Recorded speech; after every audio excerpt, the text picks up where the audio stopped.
Spiritual Tips for Meditators. Part 2. By Propisan Vizalo. Means and Ends of Meditation. Since I would like you to take this opportunity to listen and learn from Luangpor Teean, I will not take much time. I will just speak a little bit to comply with his request. Later, you can request him to share more or answer your questions. I think what Luangpor Teean said is fundamental to the Buddhist teachings. He stresses mindfulness. It is very important to practice mindfulness, for it is the heart of Buddhist meditation. When speaking about meditation, we have to bear in mind that there are many kinds of meditation, both formal and informal. In fact, meditation is not an exotic method that has to be imported from the East. Meditation is what we have already experienced, what we have already practiced, whether we are aware of it or not. When you see nature, when you look quietly into yourself, when you reflect on your life, that is meditation. When you try to follow your breath with an expectation of calmness, that is meditation. Meditation can be practiced through drawing, painting, or music. So meditation is what we have already experienced to a certain extent.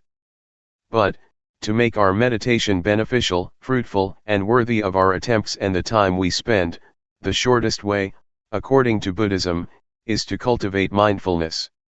That is, meditation with awareness. Awareness is the means and end of meditation, and nothing else. For some people, meditation is the way to calmness, but for the Buddha, calmness should only be the byproduct of meditation. It is the reward that we gain from our practice. Yet, we also want to have total self-awareness. Self-awareness, or knowing oneself, is very important, as Luangpor mentioned earlier. According to the Buddha, to know oneself is to liberate our minds from suffering. We are overcome by grief or sorrow and suffer because we are not aware of ourselves.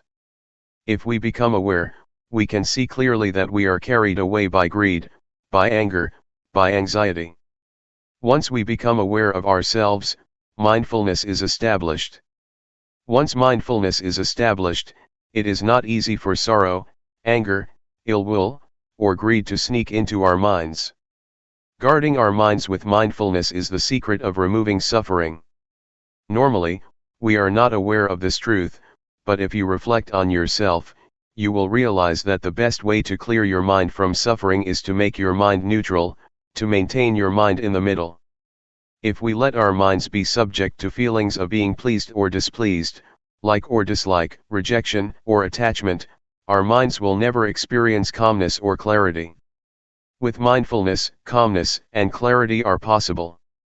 So with the formal practice of the Buddha, we can learn how to cultivate mindfulness, enabling us to be free from being all sorts of fire.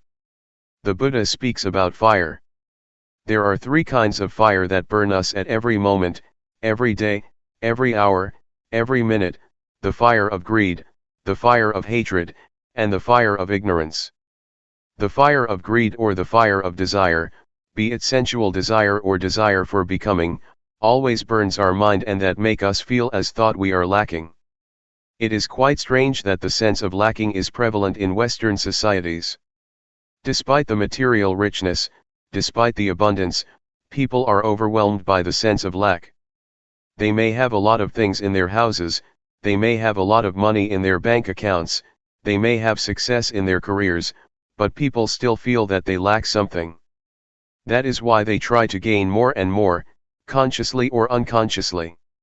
Mindfulness is very effective at stimulating the knowing element in our minds, the conscious element in our minds.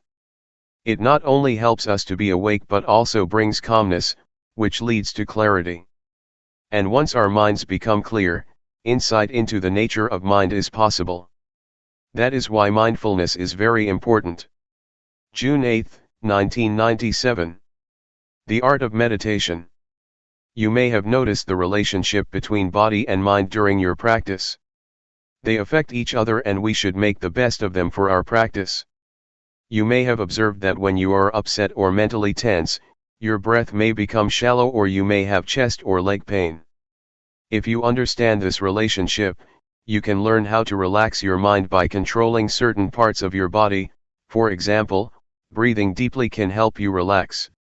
If you want to gain or to attain a desirable of mind, you cannot force the mind directly, but you can condition it by making your body more conducive to the state of mind. The mind is uncontrollable, but it can be conditioned indirectly, by either the body or external surroundings. For example, if you are in this room, you may feel drowsy, but if you go outside, you are refreshed because of the open air, the open space. The drowsiness disappears. That is the relationship between external surroundings and the mind. Use this knowledge of the relationship to the benefit of your mind.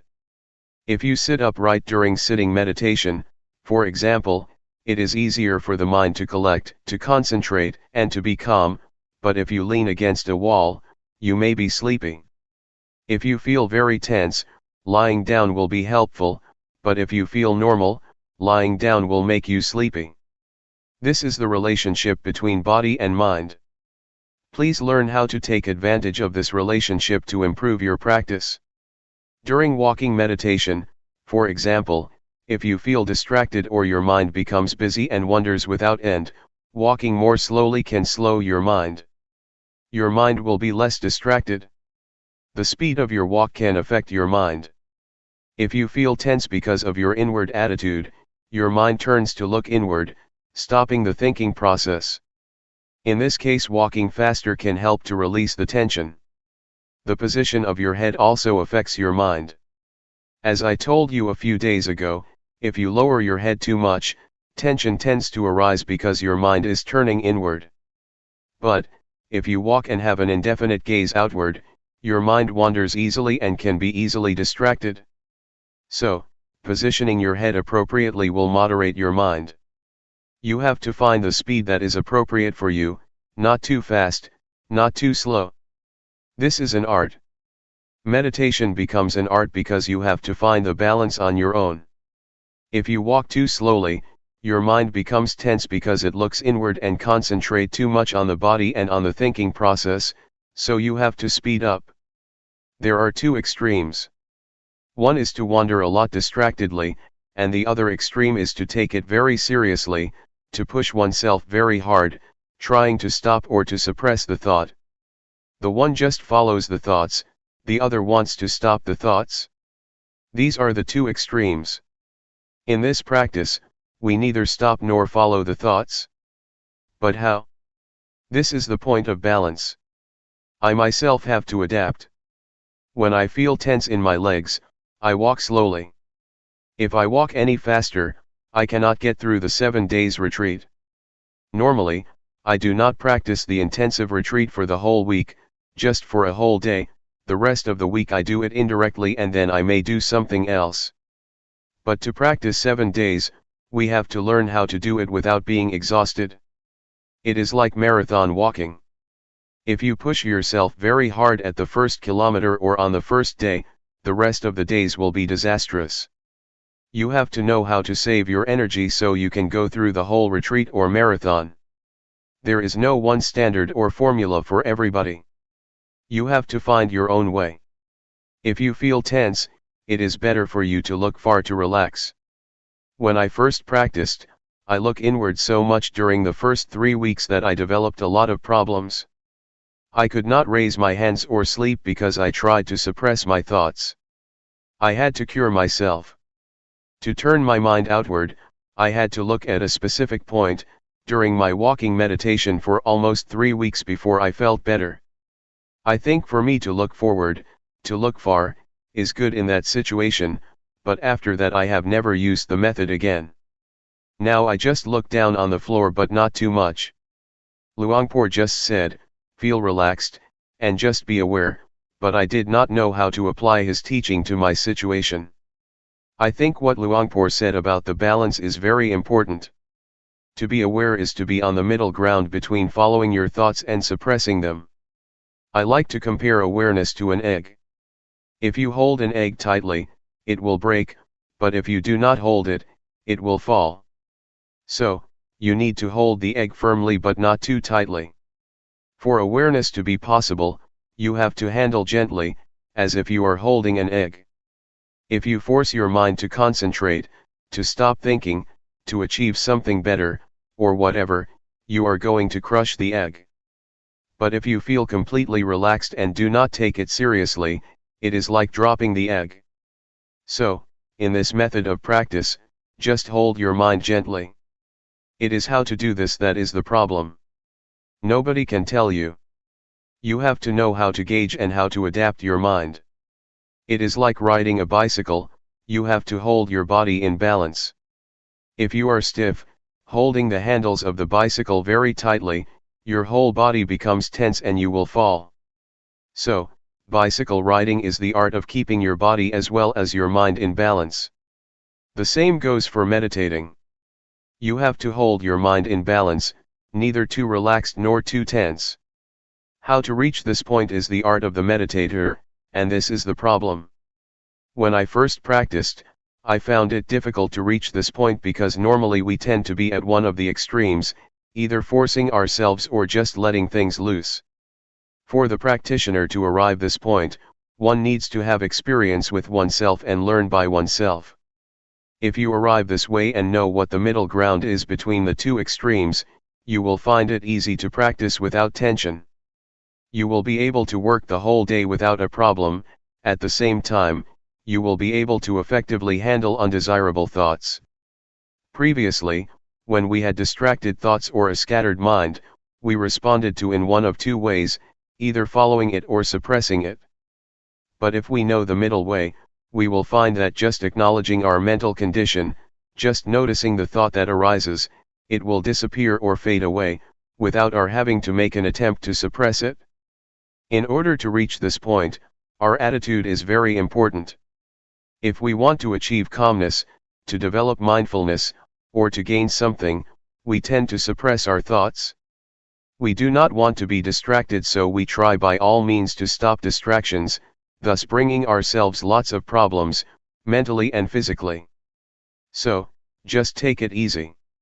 Attitude is very important. To take it easy does not mean that you do not make any effort, but rather, practicing the whole day and making lots of attempts. The point is how to make such attempts without having anything to gain. You came here and you must have been motivated by some expectations.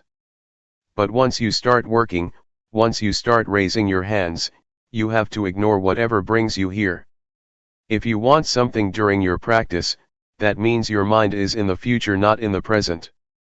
To practice here is to make our minds present here and now. Mindfulness is the presence of mind.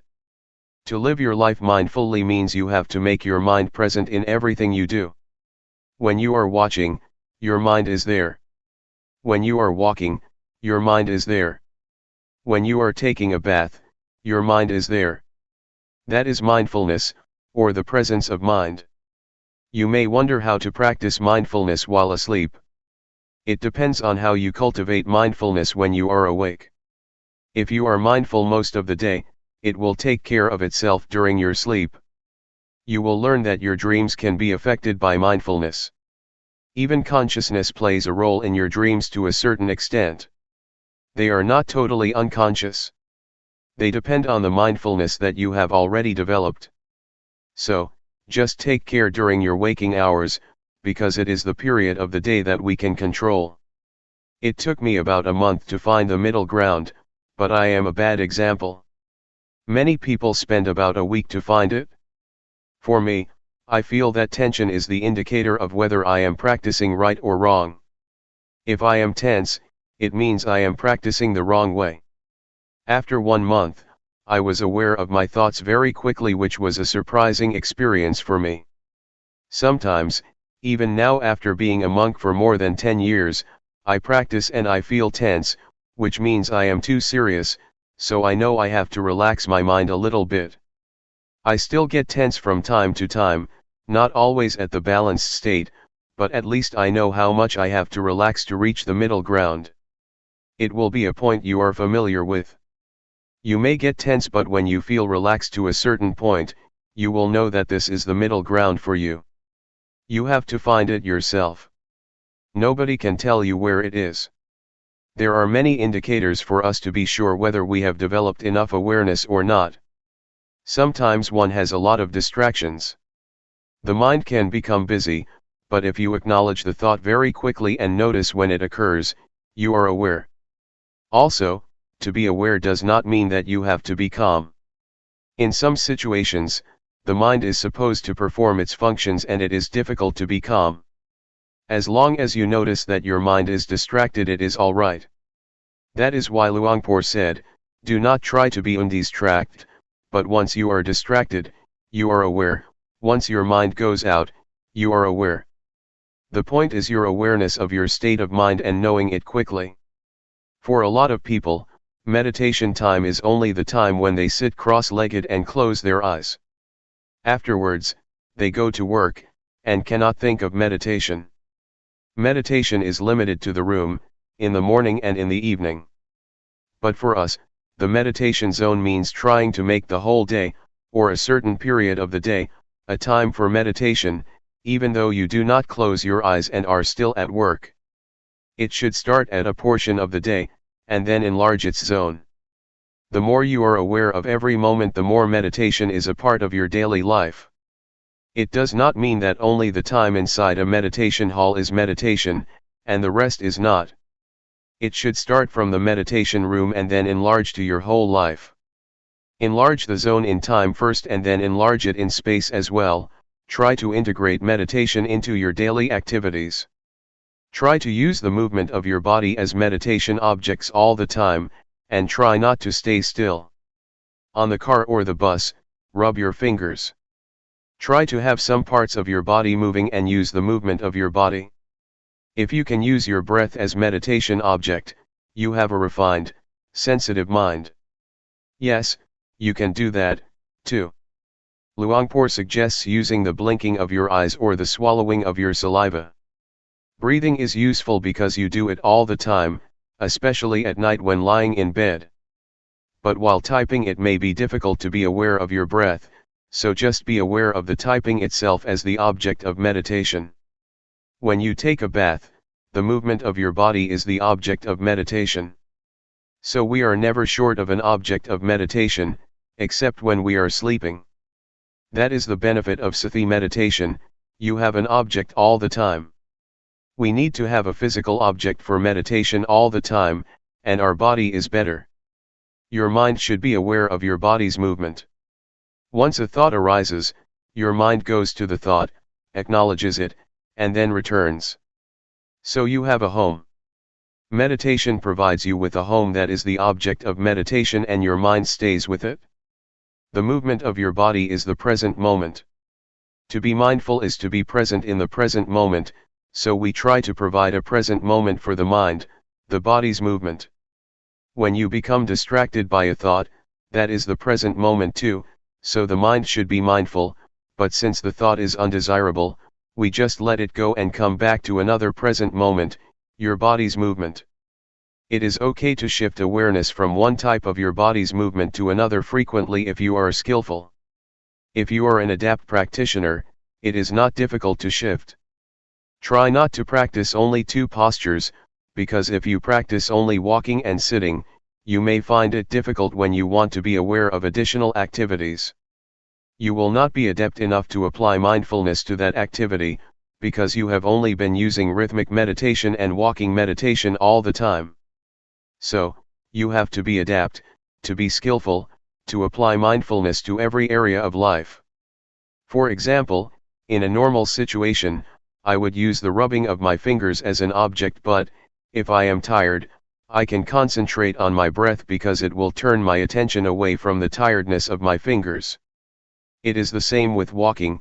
If I walk or climb up a mountain, at a certain point, I shift my awareness to the breath because my legs feel tired.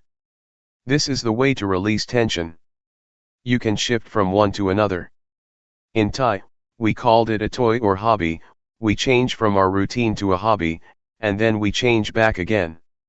To make meditation more entertaining, we find something strange, something special, something new to play with, and then after we feel we have had enough, we return to the main posture. Please try to apply mindfulness to another postures or activities, not only in daily life but in the retreat too. When I practiced with Luangpor Teean, sometimes he asked me to clean the floor. He gave me a broom and asked me to be aware when I was doing that job. He wanted me to not stick to the two main postures. During the first few minutes, I felt disturbed, unable to be mindful of the work, because I had limited my activities to only two postures, and did not know how to apply mindfulness to that work. But later I knew.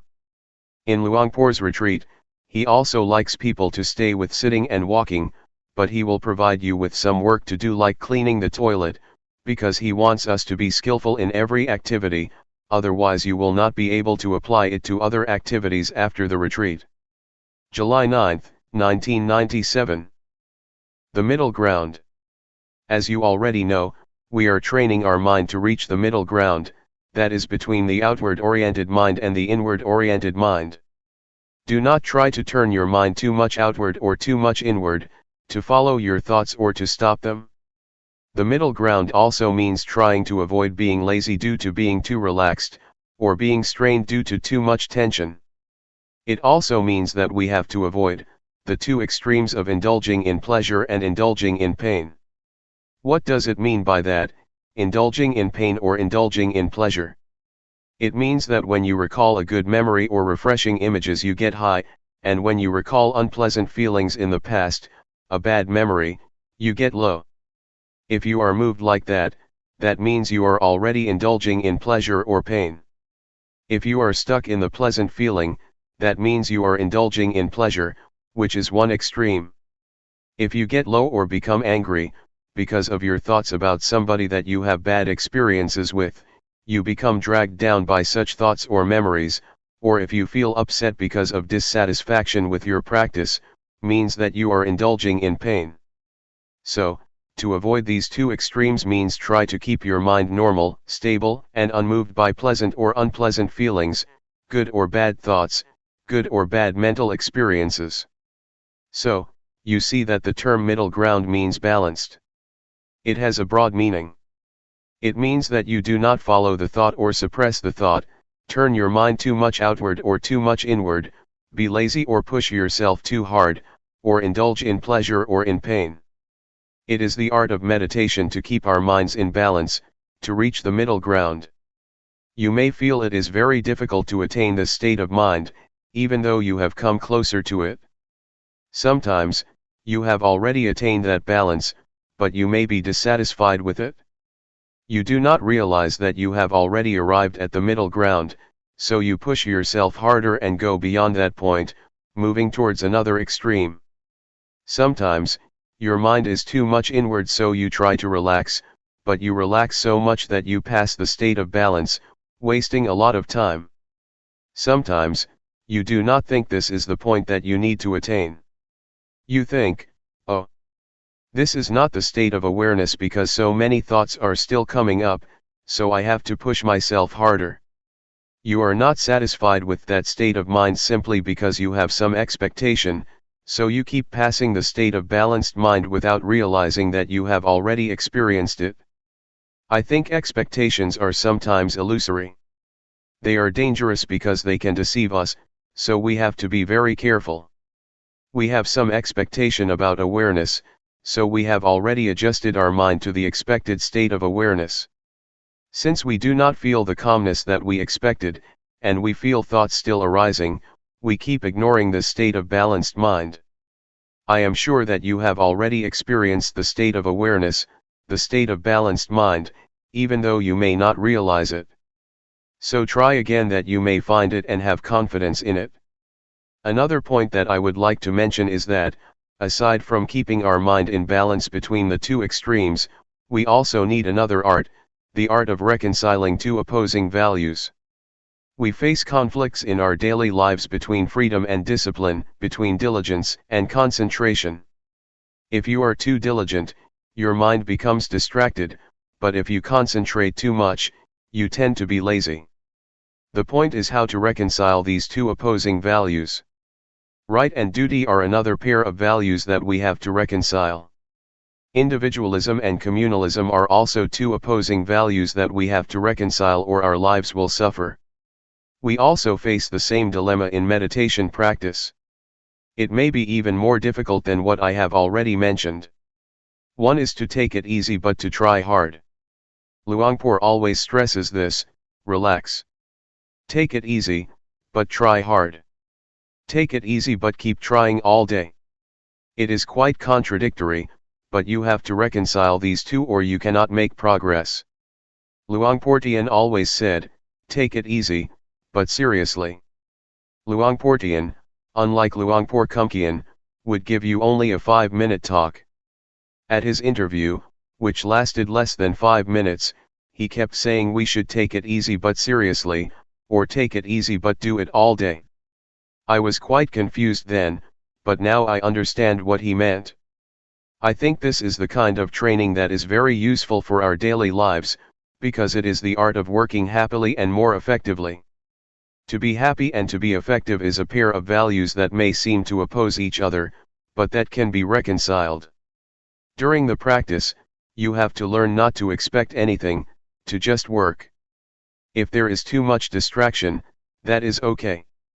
If you suffer, that is okay. If you are frustrated, that is okay. You have to learn this attitude, because if you want to gain something, to attain calmness, to be aware of your thoughts as quickly as possible, you will be inclined to keep turning your mind inward, trying to suppress your thoughts. You will keep watching your thoughts all the time and end up ignoring the awareness of your body. Luangpor always emphasizes that we should grasp our awareness of the body, and ignore our thoughts first. But normally, in my experience, I seldom remembered this instruction. I tried to stop my thoughts, to suppress them, because I wanted to win. I did not have much time, so I wanted to attain the result as soon as possible, and I got stuck. After 3 weeks, I could not practice anymore. I could not do the hand postures because once I moved my hands, after only a few minutes, I got a headache and I suffered. With a headache and a lot of pain, I could not sleep. I made a vow to practice with Luangpor Teean for 1 month, and 3 weeks had already passed with only 1 week left. Feeling hopeless, I decided that I would leave the temple after I finished that week. So I just walked without any expectations, just waiting for my time to finish. I just kept walking because I could not do anything else. That week was very good for me because once I did not have any expectations, did not have any hopes, and just walked to waste the time, just trying to ease my tension to turn my mind from inward to outward, I felt that mindfulness suddenly developed a lot, because I did not mind anymore. June 11, 1997. Practice independently. The truth, I think, you have to see it. You have to see the truth for yourself. If I tell you, it will not be your truth, but an academic or indirect experience. I suggest you not use your intellect to find the truth but direct experience, you must realize it by yourself. Sati, or mindfulness, is a capacity of mind to recall. When you walk in meditation, you think about your work next month, the body walks but the mind goes somewhere else. Then, you recall that you are supposed to be mindful while walking. That is mindfulness. When your mind comes back to walk, you feel the sensation of walking and have clear comprehension. That is awareness. It is very important for us to try to experience awareness directly. It is also a capacity of the mind. One cannot experience awareness through thought or the intellect, for it is beyond the realm of intellect. You have to experience it directly with your feelings. We use a lot of thought, a lot of intellect, but rarely the faculty of feelings or awareness. When you want to touch something, you have to touch it with the hand, not the glove. Intellectualizing awareness is like touching something through gloves, it is not awareness, not a direct touching with your mind. I would like to recommend you to practice independently. Independent of what? First, be independent of time. When you walk or practice, do not worry about the time. Some practitioners set the time, saying they will walk or sit for 1 hour. Then they set the clock in front of them. This will make hell out of their practice because they are concerned about the time, whether they have completed the hour or not. Even with 30 minutes left, they still worry. They are anxious about when they will reach the hour. Do not worry about the time or the clock, practice without any references, allowing your mind to get in touch with mindfulness or awareness. Sometimes you are also concerned about other people. Why does this person walk so quickly? Why does she walk so slowly? If you keep asking and comparing yourself with other people, you will not be sure whether it is good for you to walk slowly or quickly. That is why you should practice independently, unconcerned with other people. You have to find your own way, the suitable speed or suitable pace for yourself. Everybody has his or her own way of practice. Please ignore what the other people do, just be concerned with yourself. Another thing that may cause you anxiety is the notion of awareness, or the concept of mindfulness. You have some idea about awareness or mindfulness. When your experience does not fit with that notion or idea, you feel unhappy, you feel uncertain, you feel unsure about the practice. Please forget whatever notions you may have about mindfulness or awareness, even words by the master, or the teachers. The master said that awareness is like this, and mindfulness is like that. You become attached to these words. When your experience does not fit with these words or ideas, you feel unhappy. When I first practiced, I was confused. Somebody said you have to be aware like this, but the other master said you have to be aware like that. I was bewildered. Which one is the real awareness? It is difficult to explain what awareness is like. You cannot convey awareness by words, but have to know it from your experiences. This is true even of color. When you see this robe, you know exactly what color it is, but to express it out loud people use different words. Somebody says this is yellow, but others claim it is orange. Different people use different expressions even for the same thing. Please ignore these references. The fourth thing to be independent of is the previous results that you may have obtained. Yesterday, you experienced calmness, you achieved wonderful practice, and then you want your practice right now to be the same. That is another kind of reference that you should avoid. If you have such references or if you are concerned with past results, you may be unhappy. They will never fit with one another. Ignore the results of the past and start again at the present moment. Practice independently, independent of previous results. It is already the past, let us ignore it. However good your experience was, be it calmness or tranquility, do not try to repeat it again or you will be disappointed. Why? Because you have some expectation, and expectation makes your mind out of balance. To practice like this, balance is crucial. You have to keep your mind in balance. Desire or expectation tends to push your mind out of balance. Therefore, forget whatever happened to you, even your expectations. Be careful with expectation. When you expect something, you have preconceived notions about it. If experience does not conform with that idea, you reject the experience. There is a story that is very instructive. An individual on a sinking boat prayed to God for help. Being very devout and sincere, he sincerely believed that God would help those who have faith in him. During his prayer, a lifeboat came by and asked him to join. He said, "No, I believe God will help me, because he never ignores those who have faith in him." So, the lifeboat left him behind. 1 hour later, the sea level was already at his chest. A fisher's boat came. He said, "No. God will help me." Another hour later, the sea level was already up to his neck. A patrol boat came. He replied again, "No." So, he drowned and went to heaven because he was a good person. When he met God, he asked, "God, why did you forsake me? I prayed for you even at the time of crisis." God replied, "You fool. I sent 3 boats to help you.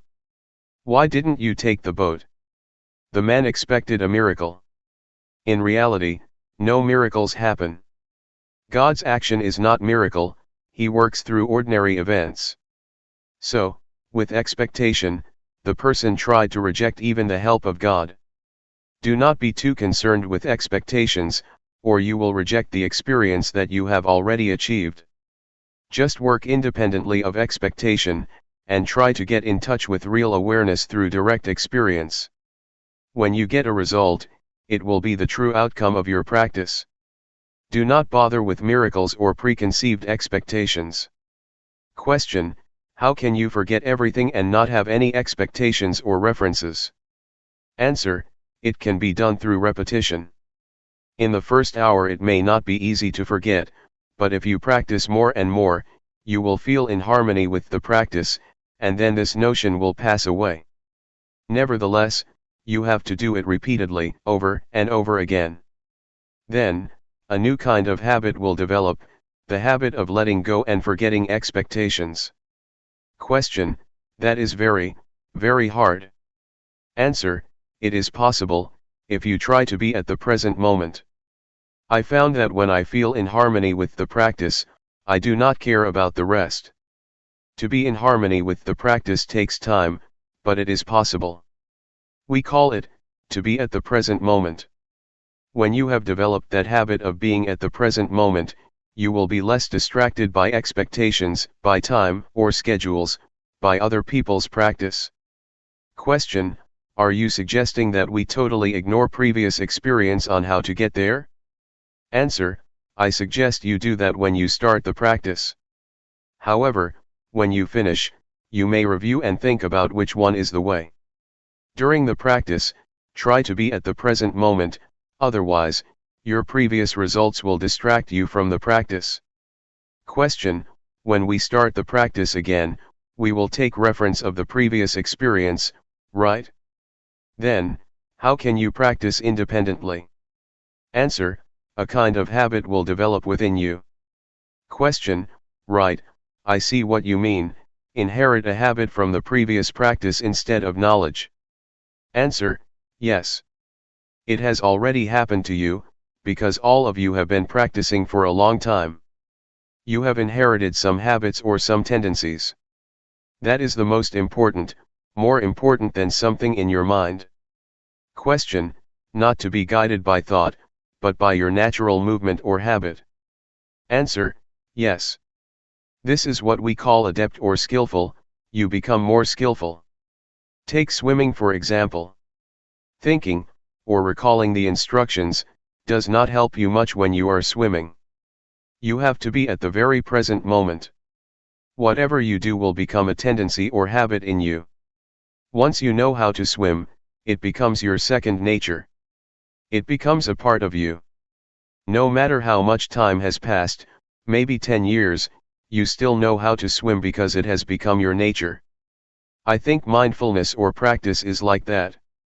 Once you know how to adapt your mind to be aware of the present moment, it becomes your nature. You may give up the practice for a while, then come back.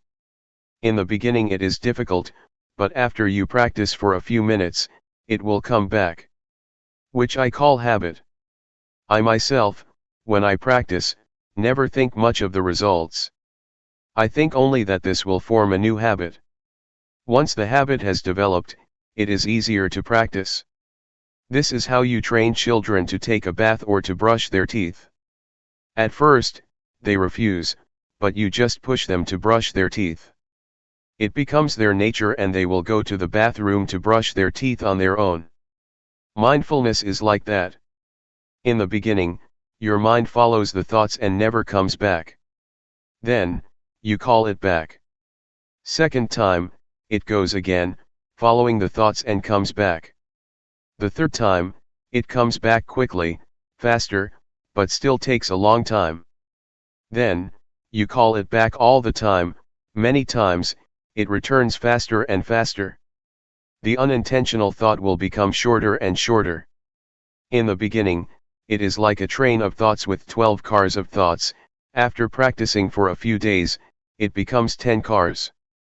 The train of thoughts becomes shorter, shorter, and shorter. Then, only one car of thoughts, because your mind becomes faster. It is the habit of the mind to come back faster. This is what mindfulness is. You need not to stop the thoughts. Your mind will come back on its own. July 8, 1997. Harmony within. Meditation practice is to train ourselves to be in harmony with ourselves, or to be in harmony with the present moment. To be in harmony with the present moment has a broad meaning. It means that we have to be content with what we have, with what we are doing, and also with what we are at the present moment. To go deeper than that, it means to be content, accepting the thoughts or emotions that we have at the present moment.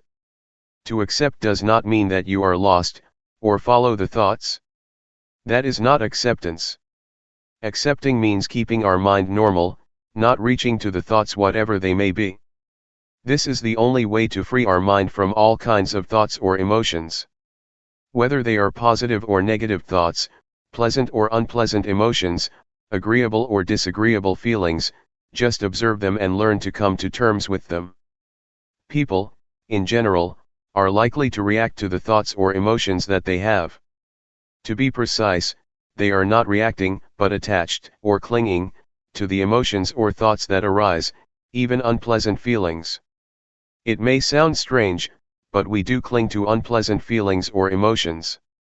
You may have noticed that when we experience anger, we never try to let it go. We keep recalling the incident that causes us anger, and keep reminding ourselves about the behavior of that person that upset us. We cling to that negative emotion or experience and never try to let go of it. We may want to, but we never try. We just cling to it, grasping the anger, the anxiety, or whatever. Thus we cannot sleep at night, because we keep thinking about this and that despite the fact that they are unpleasant feelings, emotions, events, or experiences. That is why I say we cling to it. We do not accept it the way it is, but cling to it. That is what the Buddha called indulging in pain or indulging in suffering. In the first sermon of the Buddha, he mentioned two extremes, indulging in pain and indulging in pleasure. Buddha advised us to avoid these two extremes. To indulge in pain does not mean that we torture ourselves as the Buddha did, when he tried to attain enlightenment through ascetic behavior. He refused food and slept on nails. That is indulging in pain, but all of us never do that. Still, we indulge in another kind of pain, mental pain. When anger arises, we are lost in anger. When anxiety arises, we are caught up in anxiety. We grasp it, grasping anger, clinging to anxiety. This is indulging in pain. We have already fallen into the extremes that the Buddha suggests we avoid. The same applies to indulging in pleasure. Normally, people think that to indulge in pleasure means indulging in sensual pleasure, like a playboy, to have new spouses, to enjoy themselves in the casinos, theaters, nightclubs, etc. Yet, you have already experienced indulging in pleasure mentally. When pleasant feelings arise in your mind, you cling to them and enjoy them, do you not? We are always caught up in the agreeable emotions and feel content with them. This is indulging in pleasure, another extreme that the Buddha instructed us to avoid. You may have realized that you have already indulged in those extremes during your practice. That is not the middle way that the Buddha suggests we traverse. The middle way, in this sense, means not losing yourself in either painful or pleasant experience, be it calmness, happiness, suffering, anger, or anxiety. Do not become lost in those feelings or emotions. Just accept them as they are. When pleasant feelings or good thoughts arise in your mind, you tend to follow it, do you not? When you encounter unpleasant feelings, you want to suppress them, do you not? But that is not an act of acceptance. To accept means to observe, to see, to recognize, and to let go of it. This is the only way to be free from all kinds of feelings or thoughts. I would like to urge you to learn how to come to terms with all kinds of thoughts and emotions that arise. You will find that once you accept them, once you observe them, they will gradually pass away. This is the best way to let go of them, the best way to liberate ourselves from them, the best way to get rid of them. Not to stop them, but to observe them, and they will gradually be dissolved. This is the middle way that the Buddha suggests, to indulge neither in pain nor in pleasure. Not only in the physical or sensual aspects, but also in the more delicate mental aspect. This is the aspect or level that people always fall into, without realizing that it is not the middle way the Buddha suggests. Is it clear to you? Just to elaborate what Luangpor said, to see, but not to identify with it. If you identify with it, you have already indulged in both pleasure and pain. Just see it as it really is, do not be overjoyed or upset by pleasant or unpleasant feelings. This will keep our minds stable.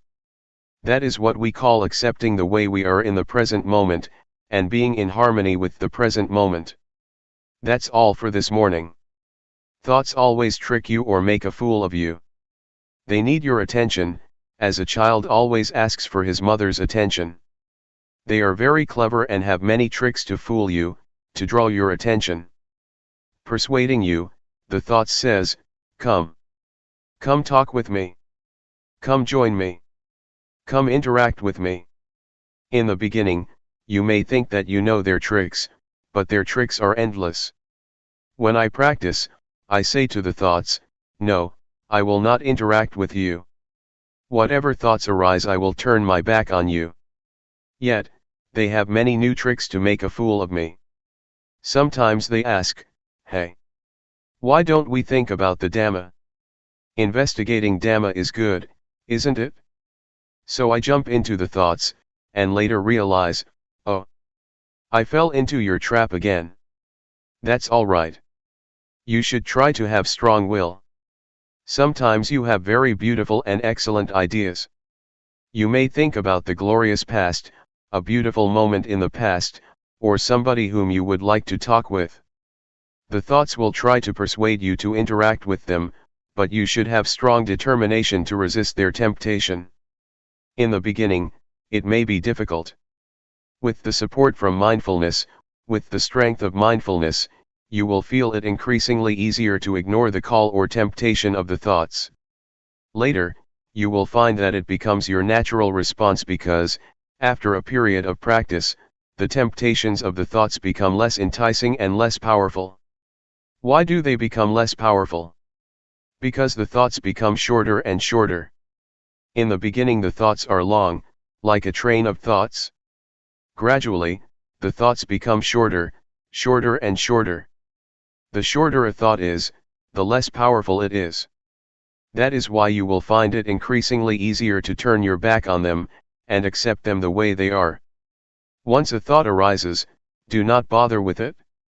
Just see it and say to yourself, that's the way it is. Whatever the thoughts or feelings arise, be they good or bad, wholesome or unwholesome, just see them without being disturbed or annoyed by them. Yet, in the beginning, you may feel upset with yourself, because you never realized that bad thoughts or evil ideas could arise in you.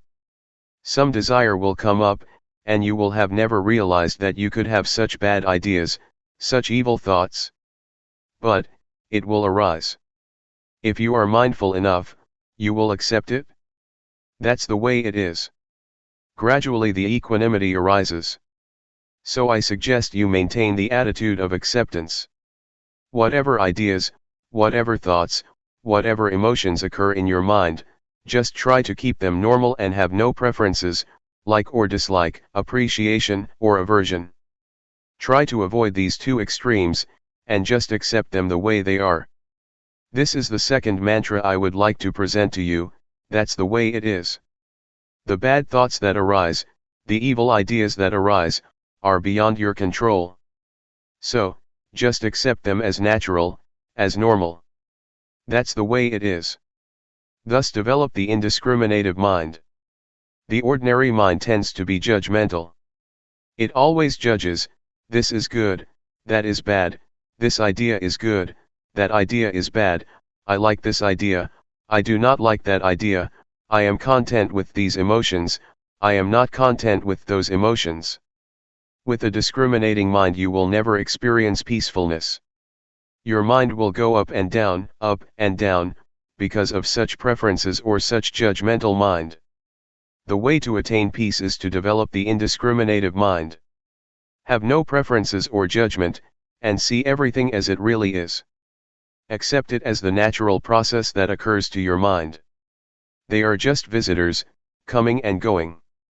No matter how good or bad the idea is, any kind of idea, just let it come and go, appear and disappear. Do not be bothered with it. Just see it, take note of it, and then come back, returning your attention to the body's movement. In brief, try to resist the temptations of the thoughts. They need your attention because that's the only way they can sustain themselves. Unless you give them your attention, they cannot survive. They can exist only with your support. If you do not pay attention to them, they will just pass away. This is the best way to handle the emotions. Do not suppress them, stop thinking, nor force your mind to drop these thoughts. Just say to yourself, when the thoughts arise, that's the way it is. July 9, 1997. Calmness and insight. There are two words that Luangpor always mentions, mindfulness and awareness. Both are like twins. They are interchangeable, help each other, and always come together. Mindfulness is that which recalls. For example, you are moving your hands, but you forget that you are doing it because your mind is distracted. Then, you remember that you should be attentive to your hand movement. That capacity to recall is mindfulness. Mindfulness recalls and brings your mind back to the action of your hands. When your mind is attentive to your hands, or to any activity, you become aware of your body, aware of yourself. This is awareness. Once you are aware of any activity, you know what should be done as far as that activity is concerned. This is clear comprehension, another function of awareness. When you are aware of an object and attentive to it, your mind becomes increasingly collected and composed, thus enhancing concentration. Awareness also gives rise to and strengthens mindfulness. Sometimes, while you are supposed to be aware of your body's movement, your mind becomes distracted.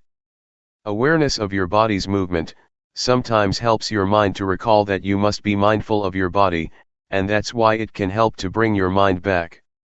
It awakens mindfulness, bringing back the mind. For example, when you are listening to someone's speech, you rub your fingers. You may be distracted by the environment, by your worries or your concerns about something else. Suddenly, you feel the sensation of your fingers, and the sensation helps you to remember that you should be listening to the talk.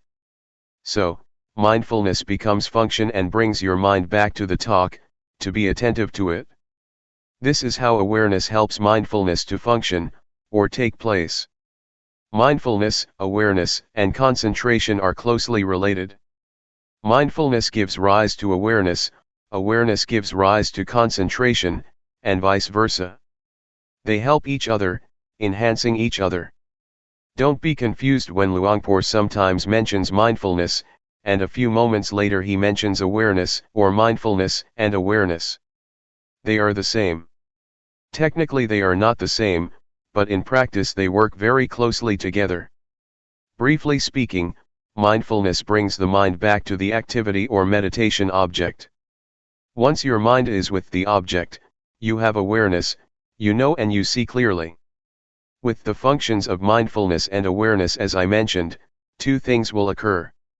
The first is calmness. It arises because you are not distracted by thoughts or by external stimulation. Your mind does not wander around because your mind is attentive to, or tied to, the meditation object. Thoughts may arise in your mind, but they are short and do not disturb you much. You may feel hot, you may feel cold, but it does not give rise to anger or upset you, because mindfulness brings you out of the anger or negative qualities, and back to the object of meditation. But, if you do not have an object of meditation, your mind can easily be caught in the anger, that is the result of unpleasant feelings. So, mindfulness and awareness help you to let go or be free from the discontentment. That is why calmness and relaxation are possible for the one who has mindfulness. The second thing that happens when you have mindfulness is wisdom, or clarity of mind. It happens because mindfulness and awareness keep your mind from liking or disliking, from being up or down, from being content or discontent. They keep your mind stable and without bias. If you have preferences, if you are discriminative and like or dislike, you have bias and you cannot see things clearly as they really are. This will not be the case if you have mindfulness. For example, when anger arises, you will not be caught up in it, you will distance yourself from it and see the anger. You do not reject anger, but just see it. You can see how it exists and how it passes away. But, if you get into the anger, you cannot see, and you cannot know the anger. Just as when you are in this hall, you cannot see what this hall looks like, unless you go outside, only then can you see what the Kuan Yin hall looks like. You have to be outside so that you can see clearly what or where it is. How can you be outside the anger if you do not have mindfulness? Mindfulness helps you to be outside the thought and see it as really is. That is why Luangpor always emphasizes that, you have to see. You should know. You should not be lost in any kind of thoughts, be they good or bad, of pleasure or pain, so that you can see and know. Truth will reveal itself. In short, as I mentioned, there are two kinds of results that will take place, calmness and insight, or wisdom. Yet, you should bear in mind that calmness is not the primary aim of this meditation. The primary aim is insight. If you take calmness as the primary objective, it is easy for you to become lost in calmness, and then you cannot even see what it is. Just recognize that calmness is like this, when it manifests itself, and do not be overjoyed with it.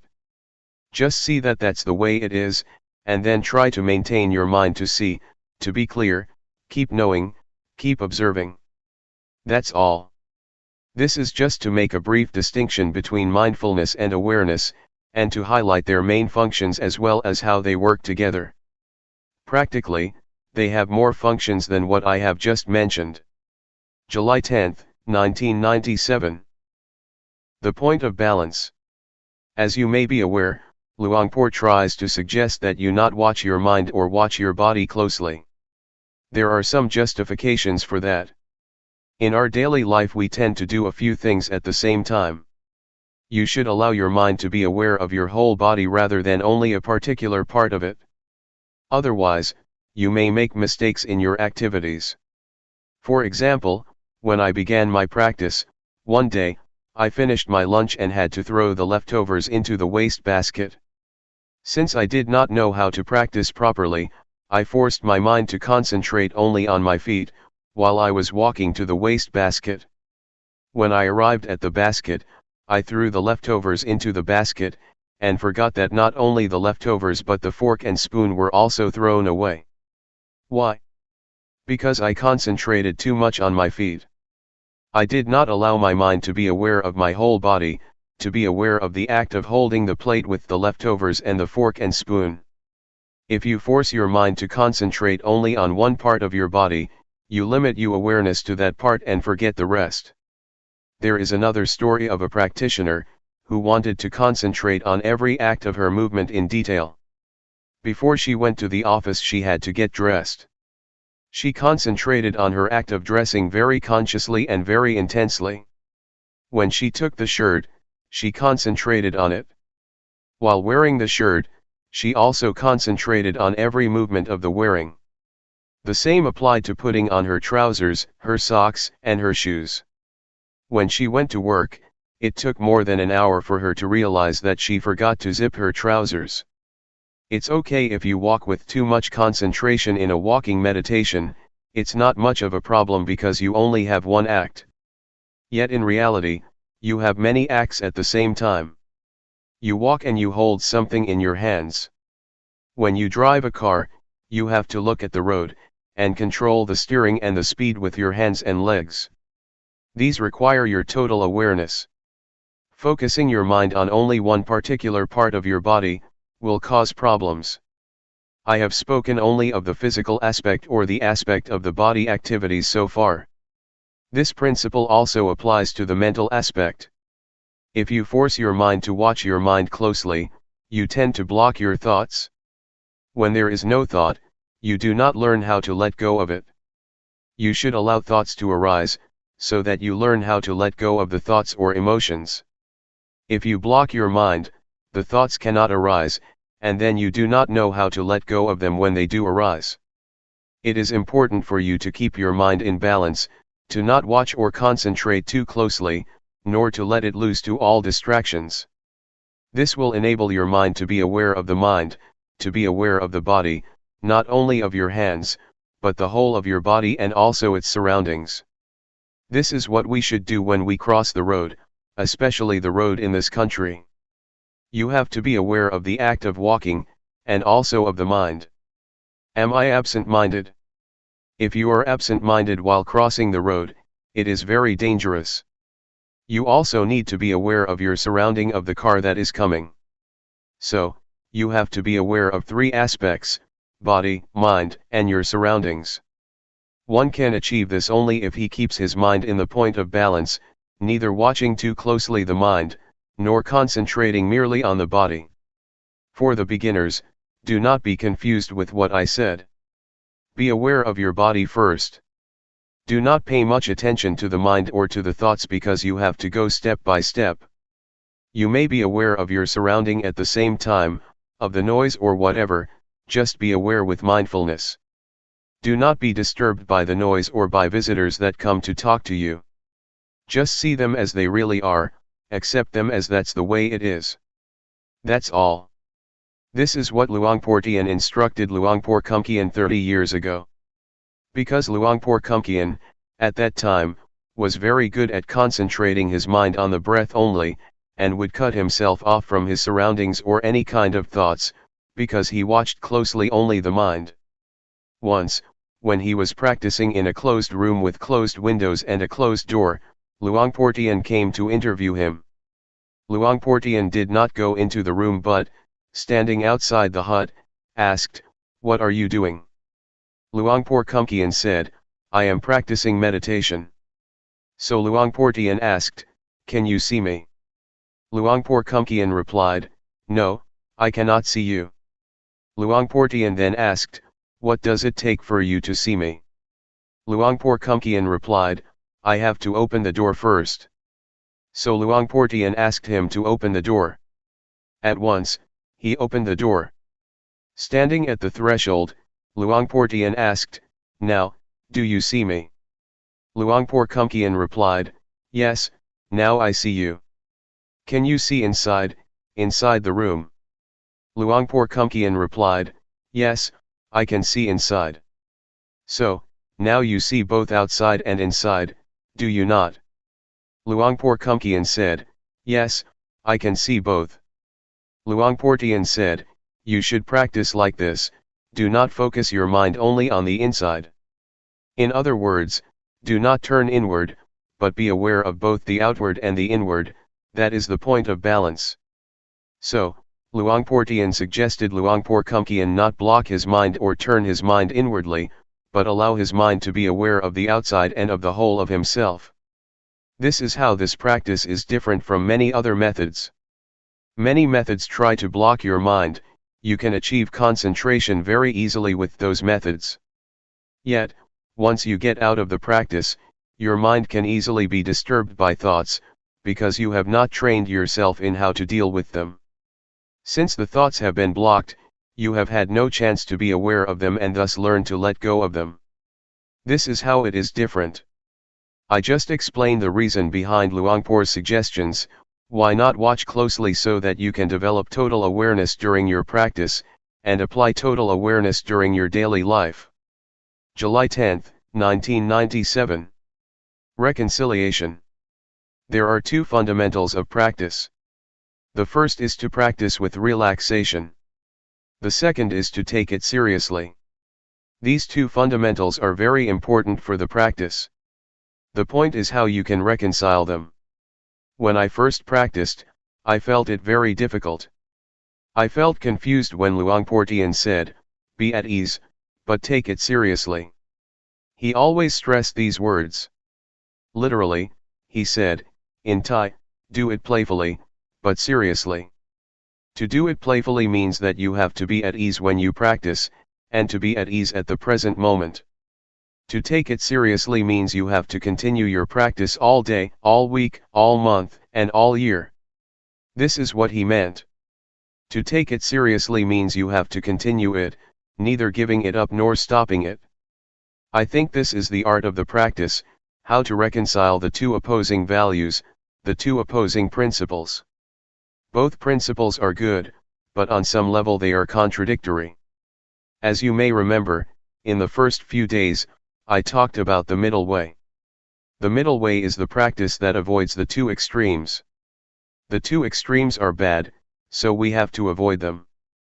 That is the middle way. Yet, at the same time, there are two principles, two values, that are both good, but in opposition to each other. We have to reconcile them to make them in harmony. These are the arts of the practitioner. 1. You have to avoid the two extremes because both are bad, and 2. You have to harmonize the two values. These two arts are different. Sometimes people are confused, they think the middle way is to mix good and bad, and then divide it in two. That is not the middle way. The middle way is to avoid the two extremes and, at the same time, reconcile the two values, the two principles. In Buddhism, you will find that this art is very necessary. You have to reconcile faith and wisdom. Those who have too much faith always lack wisdom, those who have wisdom always lack faith, because they always criticize, always doubt, always feel uncertain. So the Buddha taught us to reconcile these two principles, do not miss any of them, but combine them in harmony. The same applies to diligence or earnestness and calmness. If you are too diligent, you tend to lack calmness or concentration, but if you develop too much concentration, you tend to be indolent. Again, you have to combine, or reconcile, concentration and diligence. Now, let us go back to what Luangpor Teean always mentioned, to practice relaxed, but seriously. It means that when you practice you should feel that you are taking a rest. When you walk, it is not much different from a morning walk or evening walk, in the sense that you do not expect much from such a walk. When you have a morning walk you do not expect much from the walk, do you? That is the attitude that we should apply to the practice. When you take something lightly, you do not worry about it, which enables you to feel joy and be relaxed in doing that work. Since you are not worried with the outcome, your mind can easily get into the balance. Since you are not worried about the outcome, and also have joy in doing the work, you can do it continually. You are not frightened with the work or become turned off by it. When children play, they can play all day and all night without being tired, because they feel joy and do not expect much from their play. Yet, if you ask them to do their homework, you turn them off because there are a lot of expectations from the teachers, from themselves and from their parents. There are standards against which the outcome has to be compared, and this always frightens, or turns off, people. That's why I asked you not to set any standards, any goals, or have any expectations. Do not set the goal that you will not be distracted in the next 10 minutes. You cannot do that, just be concerned with the present moment. If you are worried about the outcome, your mind is already in the future, the outcome is in the realm of the future. If you are concerned only with the cause, the practice, you are already in the present, the cause is what you have to make, and you can only make it in the present moment. If you can have this approach to the walking meditation, or to any kind of meditation, you will find that this approach or attitude is very helpful to your daily life. In daily life, we always have problems with our work. We are very tense and frustrated because we worry so much about the future, the outcome, or the reaction or response of people. Sometimes we are worried because we want ourselves to reach a goal as soon as possible. When we drive a car, we may feel unhappy because we want our car to reach the destination as early as possible. If you have such thoughts, you cannot drive the car relaxed or with happiness, especially when you are late. You feel upset and frustrated. The desire to reach the destination as soon as possible becomes like a fire that burns your mind. Remind yourself to pay attention to the present moment. It does not help at all if I am worried about being late, because it does not make me reach the destination faster or sooner than if I am not worried. The worry itself does not help, it does not change the situation. What you should be concerned about is trying to driving the car properly and as best as you can, because this is the only way that you can arrive at the destination without delay. So in real life you have to be at the present moment, and not allow the mind to be occupied by expectations or by the future. The attitude that causes suffering to a lot of people, especially people of today, is the expectation of getting the result or reaching the destination as soon as possible. When I write a book, if I think that it will take one more year or one more month to finish the job, I feel worried, because it's still a long time and I am tired already. Yet, if I bring my mind back to the work that I am doing at the moment, I feel less worried, and concentration takes place easily, because being at the present moment brings you calmness and concentration, and can enable you to continue your work without much problem. I think we have to learn how to do work without pushing or driving us at the same time. Just do whatever has to be done. If you do it continually, it is certain that work will produce results. My friend, a Zen monk, spoke about his master. Some of you may have heard of him, Shunryu Suzuki. Shunryu Suzuki is the author of Zen Mind, Beginner's Mind. He has a center in San Francisco. When he started the temple in San Francisco 30 years ago, he had to do everything with his own hands. One of his big jobs was to prepare the garden. A Zen garden is composed of rocks, a lot of big rocks. Shunryu Suzuki is not a big person. He is just like Luangpor, but thinner. All day, he had to carry the heavy rocks to his garden and arrange them. His young Western disciple wanted to help, but after a few hours, he was tired. "Oh, I can no longer do this." He asked Suzuki, his master, "How could you do this all day?" Suzuki said, "I take a rest all day." When he lifted the rock, he just lifted it without much expectation that he had to carry 20 or 30 rocks a day. He did not set a goal, but just lifted the rock without judgment or expectation. His mind was with the rock and with himself, not anywhere else. He felt relaxed, which is why he said that he rested all day and could continue. He was serious about his rock garden, but he did it relaxed. It's as Luangpor Teean said, practice playfully, but take it seriously. To be at ease enables you to work longer than when you take it seriously. Sometimes you drive a slow car, and you can arrive the destination sooner than those who drive at a fast speed. The same is true when you walk up a mountain. Those who do not know how to climb a mountain start climbing fast, and end up reaching the top later than those who walk slower. The meditation master or the hill tribe people just walk slowly, relaxed all the time, relaxed every step, and they reach the top before those who are serious or walk hastily. The practice is the same. Just walk, as you walk, simply walk, and take a rest every step. You will find that you are not tired after you walk the whole day or the whole week, because you take a rest with every step. Please apply this to your daily life. Not only in the spiritual aspect. Take Suzuki as an example. Even in the material or physical world, you need to apply this art, the art of reconciling the two principles, relaxed but seriously. You will find that in the real world this is really important.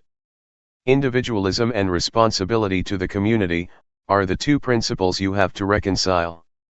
In this country, they stress only individualism, and you have a lot of crime, a lot of drug addiction, etc., because people have lost the sense of communal responsibility. Individualism and responsibility to the community are both important. Right and duty are two opposite values that you should reconcile. The pursuit of happiness and virtues are both values. You cannot discard either of them. If you pursue happiness while ignoring virtues, you create problems for other people. If you are attached too much to virtues, you have no happiness because you are always afraid that you will offend other people, and you make yourself tense. Freedom and order are another example. Freedom is good, but order is good too. Yet, if you stress freedom, no order can take place. If you are too much concerned with order or discipline, freedom might be affected. So you have to reconcile these opposing values. This can be done if you learn this art from the practice. I myself have learned a lot from the practice. Because this art is very crucial for the practice, if you cannot learn it, it will be very difficult to achieve the practice.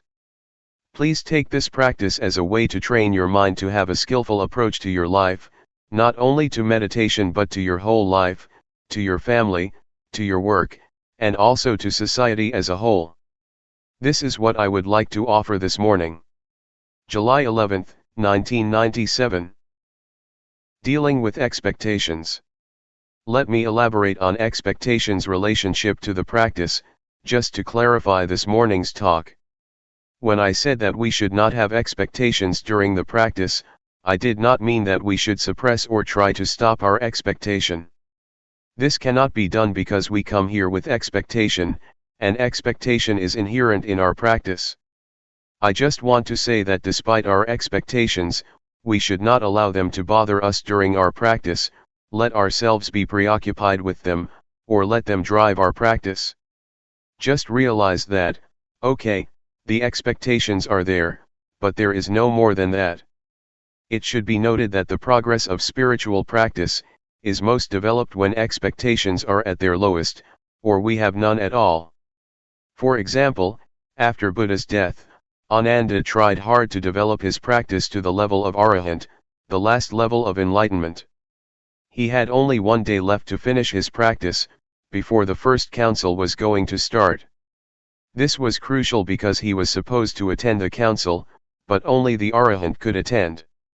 There were already 499 Arahants. The council was waiting for him, but he had to meet the requirement of being an Arahant. He had not yet achieved it, and there were only about 20 hours left.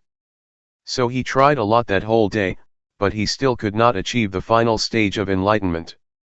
Finally, at night, he was tired and decided to take a rest by a tree. The moment he leaned against tree trunk, at the moment when he felt that he wanted to relax, enlightenment took place.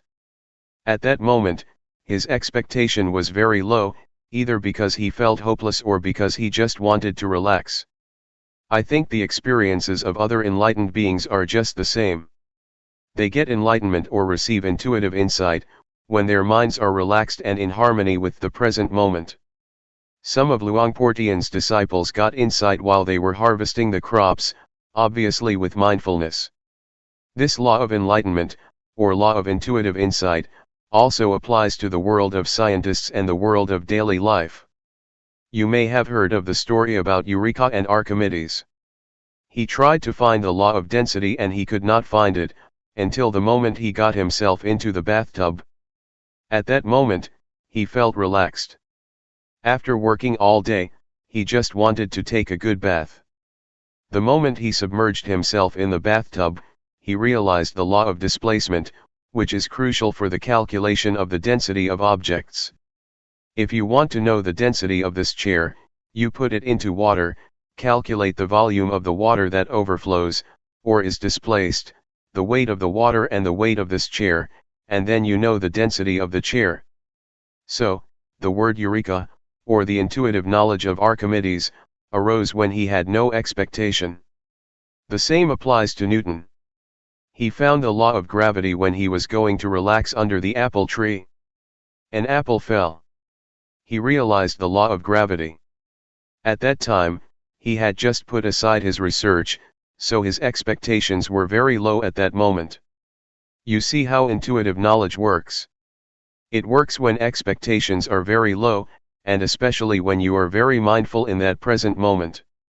So, the point is how you can practice without the drive of expectation, the drive of desire. This is a problem because we are usually driven by desire or expectation. In Buddhism there are two kinds of motivation. The first is desire, desire to get or desire to achieve. The second is zeal, you want to do, or you want to practice.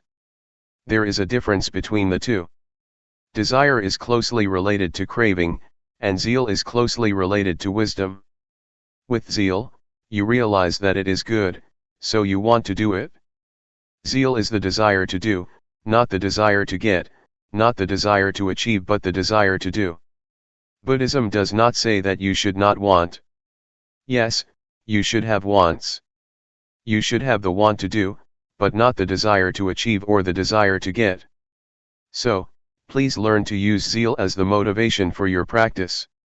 You see with your wisdom that meditation practice is good. It is not to satisfy your ego that you do it, but because it is good for yourself and for others. Then, you start practicing. Yet, for a lot of people, it is difficult to develop zeal, because desire always dominates their minds. That is okay. We have to accept the way it is. We have to accept that we have desires and expectations. But again, once we start walking, once we start moving our hands, it is time to turn our attention to our body's movements, and leave our expectations and desires behind. Submerge yourself in the present moment, in the act of walking, in the act of moving. When you get the results of the practice, you will have confidence in the practice, and you will see for yourself, oh, this practice is good. You develop zeal because you have seen for yourself the results of the practice. This is how zeal is developed. You see it yourself, with your mind, oh, this is good. So you develop the inclination to practice, and this time you practice without the drive of expectation. You enjoy doing it, so you just do it. Enjoyment is the result of your zeal. If you enjoy something, you do it. You do not mind what will happen. I like it. I enjoy it. So, I do it. There is no more than that. Find out how you can enjoy the practice. The more you enjoy it, the more you will practice it relaxed and at ease, and the more you will get results. The more you get results, the more you become confident, and then you will just do it. We do not need the drive of expectation or the drive of desire. I think this is the motivation that people lack. We are taught that only desire can drive people to do things. Actually, there is another motivation that can get us to work. Zeal as a Buddhist motivation is very important, not only in meditation but in any kind of work. This is what I would like to offer you for reflection. In summary, how should we deal with expectations? First, accept them for what they are. Accept that expectations exist in our minds, but do not let them bother our practice, or pay much attention to them. Just be at the present moment with the work you are going to do, and do not allow yourself to be driven by expectations. Try to develop the other kind of motivation, zeal. With the right motivation, you will find that results arise not in the future, but at the present moment. Normally, people just wait for the future, wait for the results to come. If you have a positive approach, a positive mind, you will see results, and the outcome always comes at the present moment. Please be sensitive to the immediate results, that always take place but that we always ignore. As Luangpor always says, once you move your hands, you already get the outcome, the awareness. You need not wait for the future. It has already arisen, but you have to be aware of that. That's why we can be happy at the present moment, because we get results at the present moment. We do not need to wait for the future. It is too risky to wait for the future is uncertain. But, the immediate result is guaranteed by our practice. That's all for this afternoon. July 11, 1997. Unreliable thoughts. I am sure that you all have a lot of experience with thoughts and emotions. Some of you may be able to see the thoughts themselves. You may realize that these thoughts, emotions, and feelings are quite unstable, which is why they are uncontrollable and unreliable. But, despite their instability, thoughts and emotions have a lot of power to tempt us, because they need our attention to sustain themselves. Without our attention, thoughts and emotions just fade away. They need your attention, it is the only requirement for their survival. You know, it is as if thought has a life of its own, despite its instability. It is like a virus that tries to manipulate your cells, drawing support from you. If you are not aware of such nature of thoughts and emotions, you can be easily tempted by them, deceived by them. They try to lure you, saying, "Hey, I am you." My thoughts call me, saying, "I am Paisan, I am yours, so you should take care of me." Sometimes I am tempted to take them to be my belongings, because they are very smart thoughts, very intelligent thoughts. I would like to grasp them, but you have to be careful, not to rush and grab them. Do not believe them so quickly because they are unreliable, especially the unintentional ones. We cannot even believe the good thoughts, for they can play tricks on us too, if we are not mindful enough. There is a story about a person who enjoyed drinking, and tried to give it up but failed. Every time he passed the bar on his way home, he could not resist his desire, the temptation, to go inside and have a drink. He tried to resist many times but failed. One day, he was determined that he would not fail himself anymore, so he prayed to the Buddha, to the Dhamma, to the Sangha, and to all the other deities, after he finished his job in the office. He felt quite strong after he had asked for help from everyone to increase his willpower. When he approached the bar, the temptation arose, but he tried to deny it. No, this time no. But on his first step in front of the bar, a thought arose, "Hey, why don't I have a last drink?" "No, no, no. I can't," he said to himself. On the second step, "Hey, okay, not a full cup, only half a cup." "No," he said, and he proceeded. The bar was not very big, but those few moments seemed to last a very long time.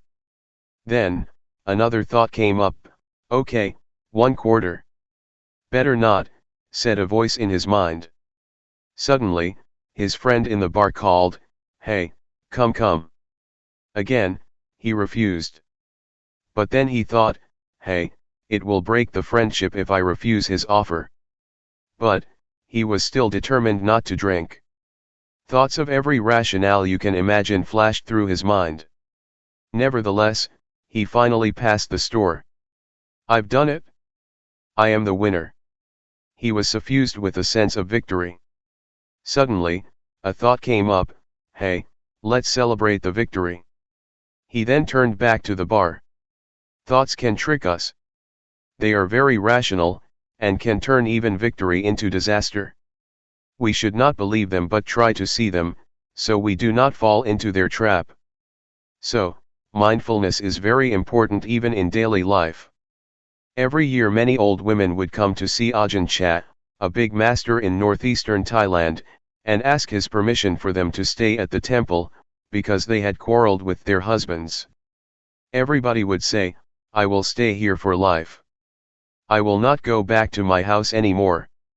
I am fed up with him. No more. I am disenchanted with the household life. Please allow me to stay and practice with you." A few days later, the husbands would come, visit them, and ask them to go home. The women who had been determined to stay in the temple for life, would change their minds after a small chat and decide to go home. Even strong, powerful, and quite determined thoughts can disappear, or wear out, after a few days passed. You may have noticed that you have a lot of good thoughts or ideas during the practice. "I want to do this, I want to do that, after I go home I will do this, I will do that."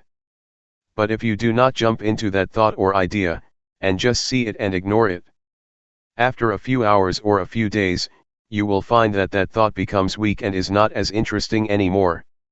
When you have a beautiful or great idea, you need to remind yourself, "It is not sure." This is the third mantra I will give you. Do you remember the first two mantras? Never mind and, that's the way it is. Now, the third one, "It is not sure," or is that so?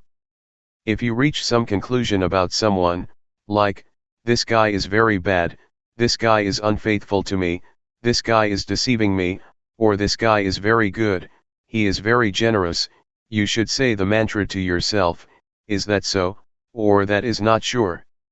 If it is a real thought, a real judgment and the right conclusion, it will last. Otherwise, it will waver and weaken. So try to see thoughts as they really are, unstable, uncontrollable, and unreliable. Unless they are born out of wisdom or mindfulness, they are completely unreliable. This is just the first step of insight into the nature of thoughts. During the practice, you may reach this understanding, and later you will see the deeper characteristics of thoughts and emotions. Luangpor repeats many times, they are impermanent. They are unsatisfactory. They are not self. Even happiness, pleasant feelings, or the bliss from meditation, are ultimately unsatisfactory. After you have been absorbed by joy for a while, you will feel that it is not enough. You want more. If you attain the first absorption, in the first few days, you feel very happy. Later, you find that you want more. You want the second absorption. You want more and more, because your level of happiness has increased. You need more happiness to satisfy your new higher standards and expectations. It will never end. But if you are mindful enough, and do not fall into the trap of happiness or pleasant feelings, you will feel content. You will have contentment. You will know what self-contentment, modesty, and moderation mean. Moderation is possible only for those who have mindfulness. Otherwise, you just need more, and it will never end. This is about unsatisfactory. The last characteristic is selflessness or no self, which is very important. You may be able to understand this, when you see that the thoughts you have are not really yours. If you are mindful enough, you will see that this is not my thought, this is not my emotion. But without mindfulness, you tend to grasp it, taking it as your own. We are likely to take it to be me, to be mine. This is mine, this belongs to myself. This thought is my thought. If you disagree with my thought, you disagree with me. You take it personally. A lot of problems arise because of such disputes. When your friend disagrees with an idea which you take to be yours, to be yourself, you tend to be angry. Since you feel that he or she is questioning you. But, if you take this idea as just an idea presented by you without attachment to it, it does not matter at all if your friend disagrees with your idea. With your practice, you keep being aware of the thought, you see it come and go, arise and cease, occur and pass away. If you try to grasp or maintain beautiful feelings or pleasant emotions, they will resist your attempt. You will realize that they are uncontrollable and not yours. They cannot be yours. If you have this insight, you will understand why we cannot and should not believe our thoughts, because they just come and go, they have no self. This is what Luangpor tries to instruct you, but you do not need to rush or try to have such insight. If you repeatedly take notice of your thoughts, if you know them and are aware of them, the insight will come by itself. The nature or the characteristic of thoughts and emotions, or all mental states, will be apparent to you. That's why Luangpor says, the truth will reveal itself. Our job is to obtain or sustain awareness. So just stay aware and the process will lead you to the truth. That's all for this morning. July 12, 1997. Meditators for Friends. According to the Buddha, there are 4 very good friends who help each other and also are very helpful to us: mindfulness, sati, awareness, sampajanya, concentration, samadhi, and wisdom, panya. If you are skillful, you can use these 4 friends, or these 4 virtues, to handle a disturbed mind or distracted thoughts. You have already been introduced to mindfulness and awareness, and know how to deal with distracted thoughts, that is to be aware and mindful of these thoughts or emotions. Once these thoughts are recognized by our awareness, they just fade away. It is as if you come face to face with a burglar about to steal something from your house. You see him and he becomes frightened and disappears. Or, it is like a dog. Suppose we visit a friend's house, and his dog is barking and going to bite us. If we just call out the name of the dog, it will stop. This is how mindfulness and awareness work together, to keep you from being attacked or hurt by distracted thoughts. Yet, sometimes the burglar is very big and you are very small. You saw him face to face but he just knocked you down. So if the thoughts are very powerful and your mindfulness is still weak, it is not appropriate for your mindfulness to face such powerful thoughts. It is better for you to turn your back on these thoughts. Just ignore them.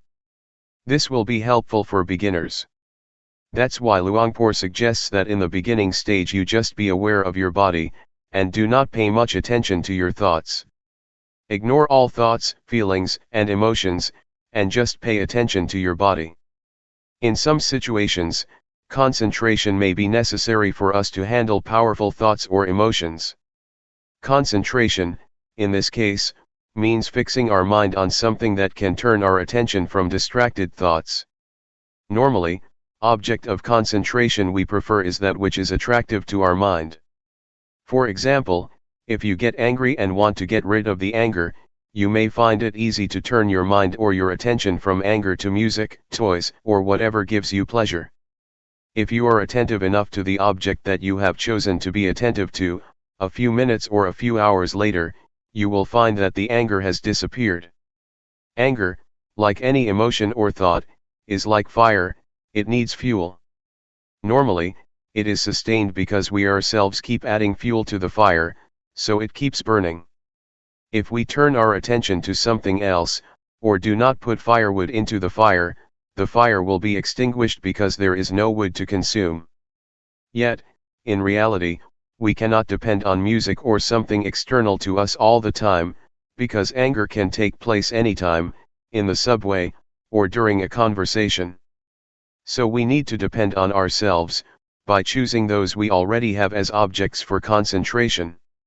That is why the Master suggests you use the breath or your body's movement as the object of meditation. When you feel disturbed by thoughts or emotions, you should just turn your mind back to the breath or your body's movement. Gradually, the thoughts or disturbing emotions just disappear.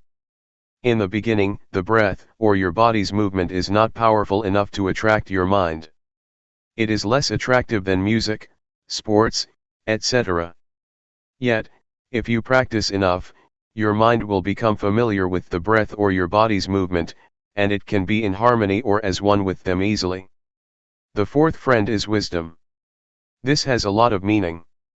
When you become distracted by your thoughts and do not know how to deal with them, you may try to bargain with them. You may say to yourself, "Okay, I will talk with you later," or "I will think this thought later, but not now." You negotiate with them. To bargain with the thoughts, saying, "After this retreat I will recall you again, but not now," is a technique you can use to reduce the thoughts.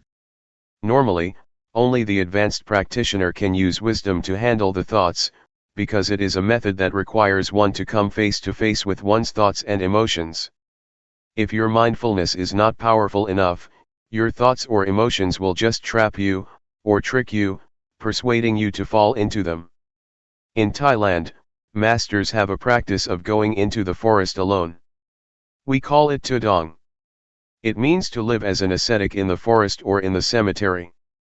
A lot of things may happen: fear, the beast, tigers, or elephants can attack the practitioner.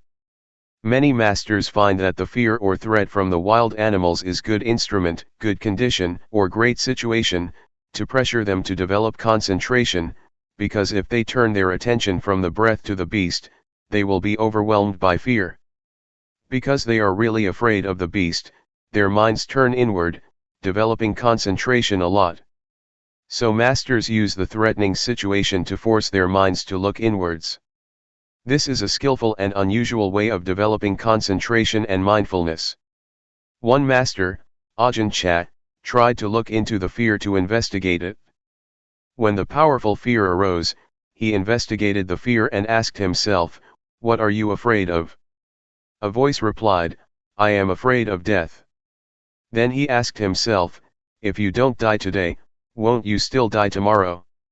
Everybody has to die, today or tomorrow, he replied. So, he asked again, why should I be afraid? Everybody has to die. This enabled him to face death at that moment with peacefulness. Some masters in that situation just keep asking, what am I afraid of? I am afraid of the tiger. Which part of the tiger are you afraid of, the tail, the ears, the eyes, the legs, or the claws? No, I am not afraid of the tail, nor the ears, nor the eyes, nor the legs, nor the claws. So, what are you afraid of? I don't know. With such penetration by wisdom, fearful emotions just pass away. They do not use rationalization, but an analytical mind to divide the tiger parts, and they do not feel fearful. But as Luangpor says, if you have insights into body and mind, into the nature of body and mind, into the temporary state of body and mind, such insights will enable you to go through all problems, distraction, and negative emotions very easily. With a flash of insight, you can go right through them, you have no need of questions and answers. If you understand that these mental states are impermanent, unsatisfactory, and not self, the thoughts are there but they are not me, they are not mine, you become detached from them and they lose the power to tempt you. This is how wisdom works to solve problems. This is just a summary of how to use the different means of dealing with the enemies of the mind.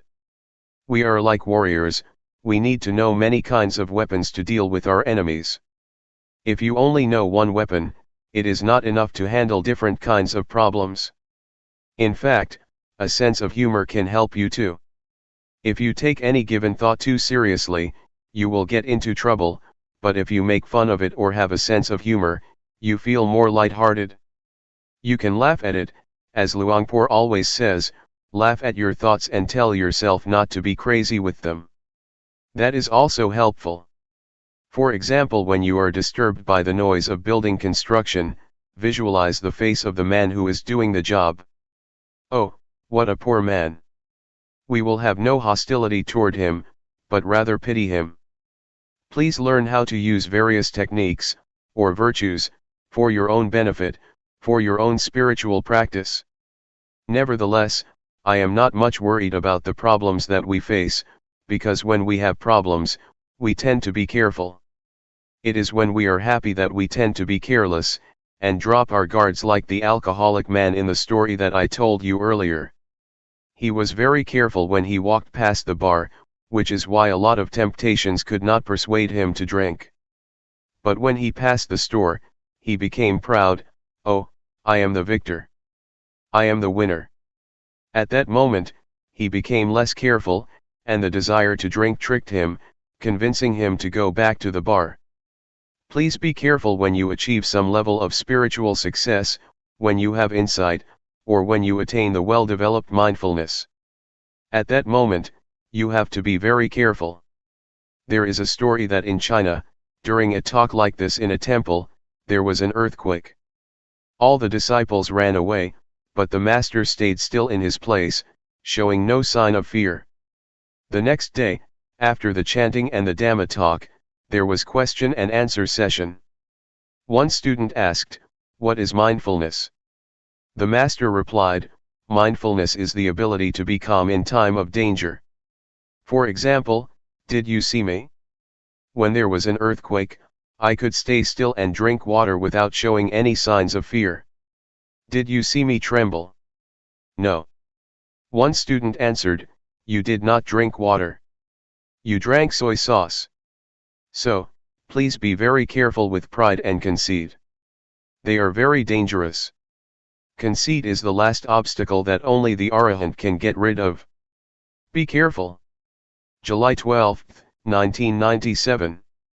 Meditation in action. Meditation enables us to be with ourselves, to see ourselves speaks, sometimes silently, sometimes loudly, sometimes frustratedly, and sometimes happily. You can see how silent or how loud your mind is. We need time to converse with ourselves, to see ourselves, because most of the time our attention is turned to our surroundings, to television, to books, to work, or to our families. We do not have much time to be with ourselves, despite the fact that we should be our best friends. The practice of meditation is the way to make yourself your own best friend, as much as it can be. There is another kind of friend, a bad friend, the friend who seems to agree with us all the time, who spoils us without ever resisting or disagreeing with us. This is not a good friend. A good friend is a friend that keeps reminding you of the proper way of living, who keeps reminding you not to be lost in yourself. Mindfulness works like that. It keeps calling your mind not to be spoiled, not to indulge in your thoughts, be they good thoughts or bad thoughts. Those who have mindfulness will be aware of this. You can observe for yourself how long you have already spoiled your mind. You let it be distracted all the time, you never try to call it back to its proper place. You just follow it, and support it. When your mind gets angry, you follow the anger. When your mind is frustrated, you let it dwell on its frustration. You never recall your mind. Sometimes you may try, but you never have enough strength to call it back. Hey, come back. You are indulging in anger. You are lost in anxiety or suffering. Come back. Now, with mindfulness, you will be able to be a good friend to yourself. You will be able to call your mind back to its proper place, to the present moment, to the present activity. We are not going to spoil our minds anymore. We will be able to turn our attention to the place where it can experience non-suffering, be beyond suffering. You may call it happiness, if you like. But if you have insight, you will know that happiness is also a kind of suffering. Suffering is like the head of the snake, happiness is like the tail of the snake. When you touch the tail of the snake, it does not bite you instantly, but later, the snake will turn around and bite you. That is why we should go beyond happiness and suffering, a state that can be achieved with mindfulness. Now, we are able to be our best friend, a noble friend, Galyanamitta. Galyanamitta means noble friend. It is like this with weeds too. Weeds are undesirable in some respects, but if you arrange them properly and skillfully, they can live peacefully with the flowers, and become part of a beautiful garden. Weeds are not useless all the time, in some situations they are very beneficial. They become herbs or decorative plants in the garden. Learn how to arrange the ugliness or the undesirable qualities in your life properly and skillfully, so they can be transformed from harmful to beneficial properties. Anger can be transformed, anxiety can be transformed, jealousy can be transformed, hatred can be transformed, but these transformations are not possible, if you do not know how to come to terms with them. So this is how we can be our best friend, to not regard ourselves as the enemy.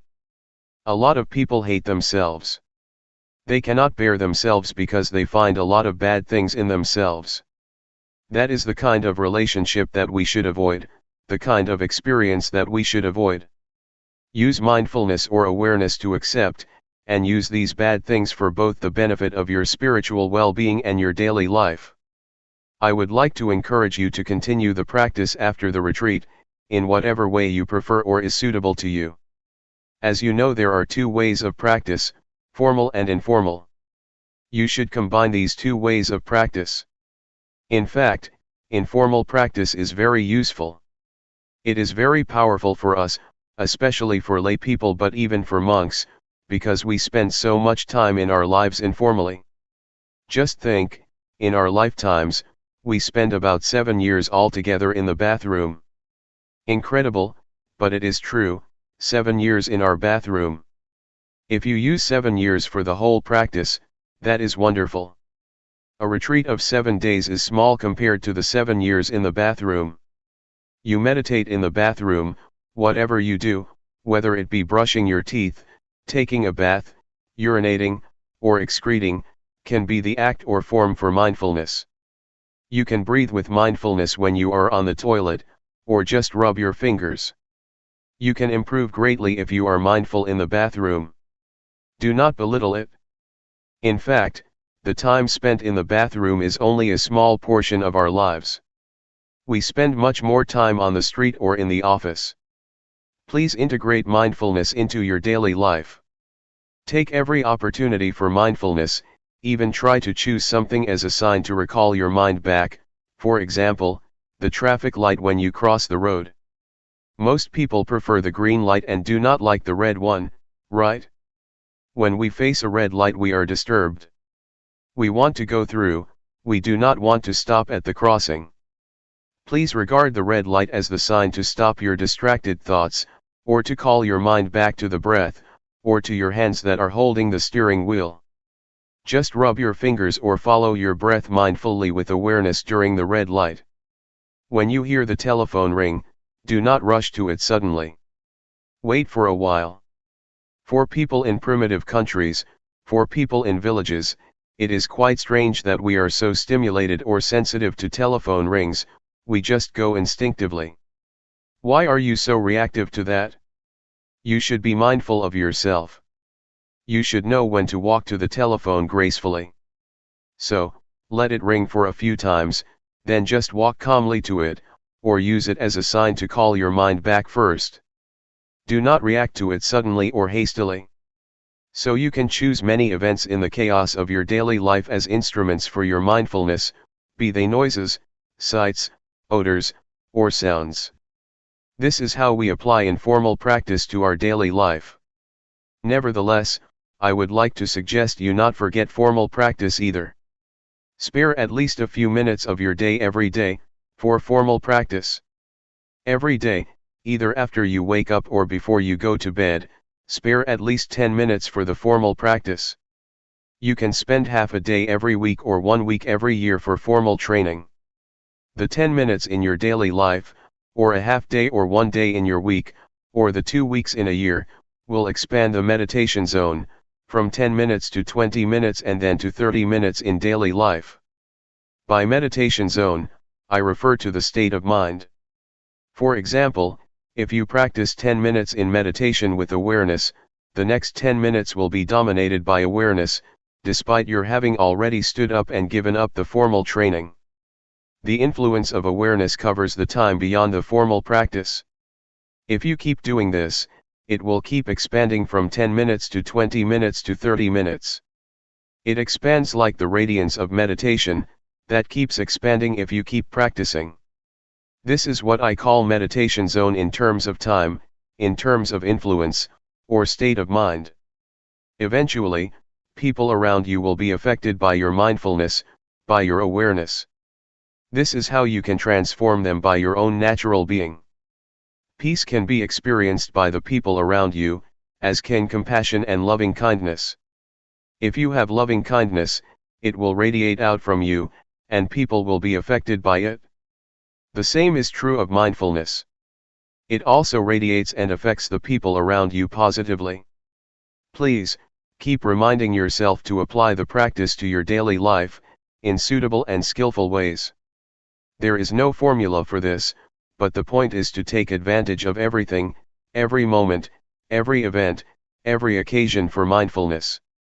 Even the death of somebody you love, even the harsh words you hear, can be transformed to be positive and beneficial for you and other people. Similar to garbage transformed into flowers and food for us to eat. Food we eat and beautiful flowers are grown out of compost, or garbage.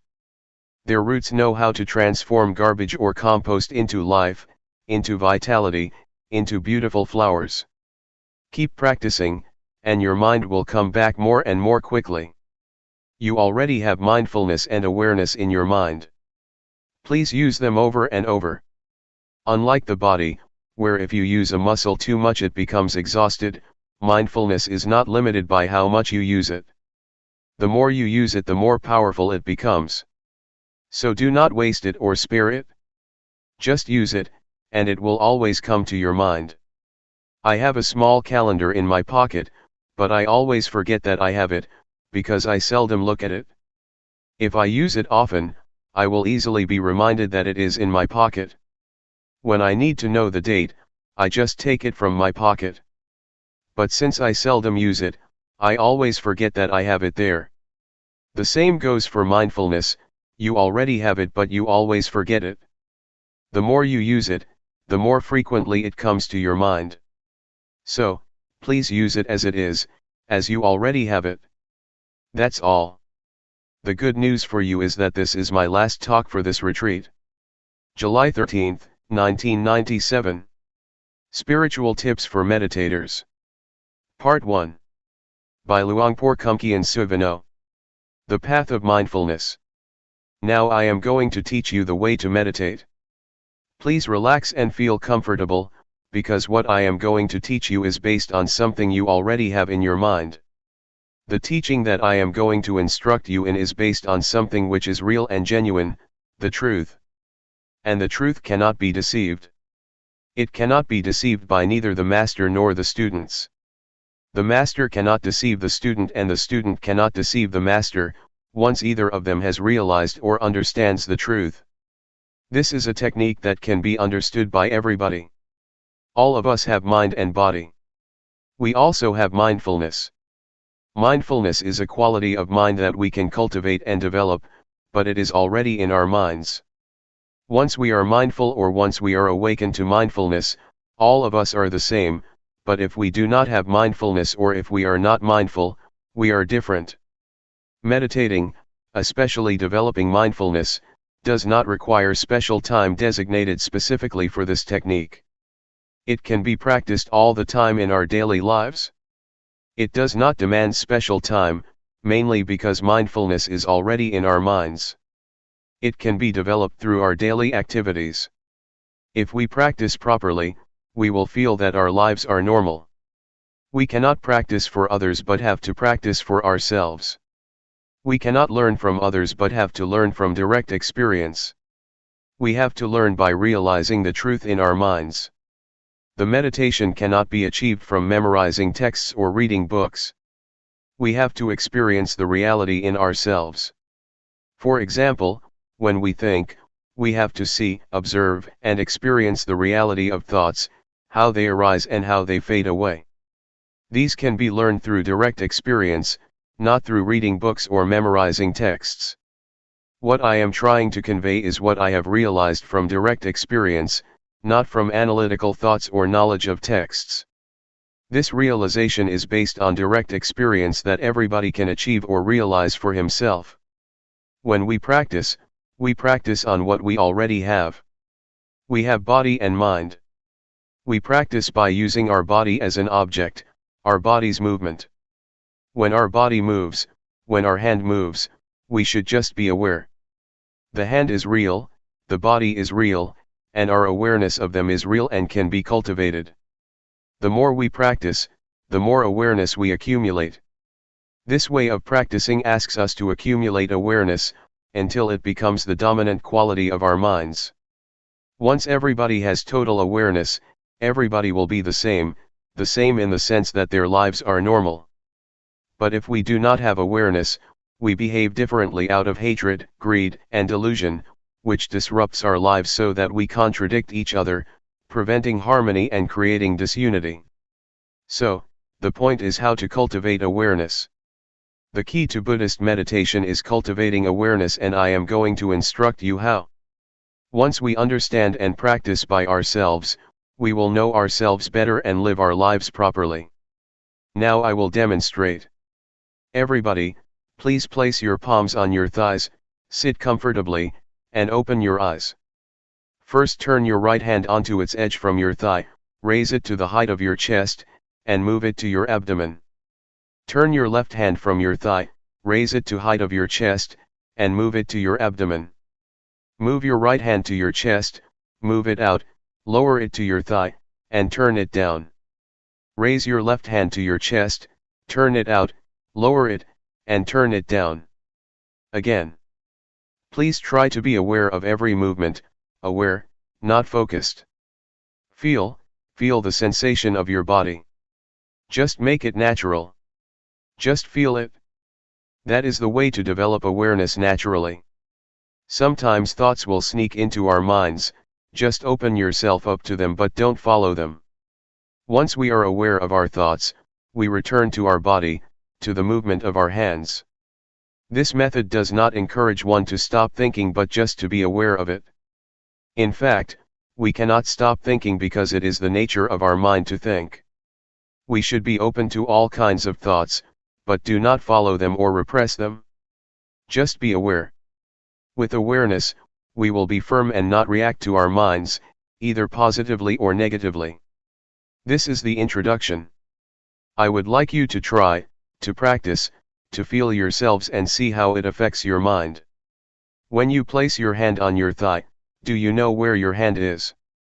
Once you know where your hand is, you have already cultivated knowingness, that is to know, to feel where your hand is. And the practice of mindfulness is based on this awareness. When you turn your hand on your thigh, do you know the position of your hand? You know where your hand is, right? Raise your hand. Is it on your thigh? Where is it? Who knows the position of your hand? You or other people? Can anybody know for you? Is it only you that can be aware of where your hand is? No, no, no, be aware, be aware, be aware. Do not force your mind to focus or concentrate on every minute of your movements, just feel every step intervally, and don't focus your mind to feel like a straight line of feeling. That's not the right way. The only thing you have to do is be aware. Don't analyze or try to reason what you are going to do or why you are having such thoughts. Don't analyze or rationalize any of your thoughts. Do not make judgments, whether this thought is good or not, just be open to it, be aware of it, with no blame, no repression, and no stopping, just be receptive to the thoughts. This will enable awareness to develop quickly.